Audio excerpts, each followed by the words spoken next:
Sanjay Ghodawat University, one of India's top-ranked universities, over 165 acres of green campus, over 5,000 students, over 15,000 alumni, over 500 eminent teaching faculties, and placements in over 200 companies. Sanjay Ghodawat University, known for quality education and world-class infrastructure.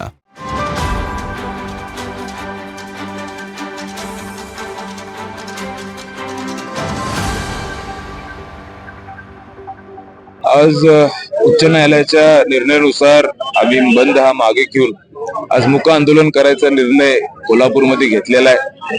महाविकास आघाडी आणि India आघाडीच्या वतीनं आज आपल्याला मुख्य आंदोलनासाठी मोठ्या पद्धतीने लोक इथे एकत्र आलेले आहेत. आपल्याला माहिती आहे देशामध्ये चाललेली परिस्थिती, आज आमच्या माता भगिनी महिला या सगळेच आज अडचणीत आहेत आणि मग अशी दुर्दैव परिस्थिती देशामध्ये आम्हा सगळ्यांना बघायला मिळते.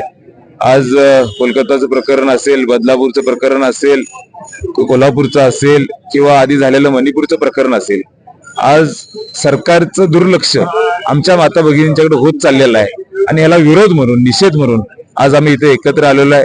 आज सरकारची जबाबदारी आहे, यामध्ये कठोर शिक्षा या आरोपींना झाली पाहिजे, याच्यात लक्ष घातलं पाहिजे. आणि एका बाजूला तुम्ही लाडकी बहीण योजना आणता, आम्हाला त्यात दुमत नाही, पण दुसऱ्या बाजूला ज्या बहिणी आहेत त्यांच्या मुली सुरक्षित आहेत का, हा देखील विचार सरकारने केला पाहिजे. आज आमचे सर्व पालक मुलींना शाळेत सोडून जातात आणि मग सुरक्षित न वाटण्याचं परिस्थिती आज या राज्यामध्ये आणि देशामध्ये आलेली आहे. येणाऱ्या पुढच्या काळामध्ये अशी परिस्थिती होऊ नये यासाठी निषेध आज आम्ही सगळेजण इथं निषेध करण्यासाठी इथं एकत्र आलेलो आहे. सरकारने यामध्ये कठोर शिक्षा या आमच्या या जे आरोपी आहेत यांच्यावर केली पाहिजे, ही मागणी आमची सगळ्यांची आहे.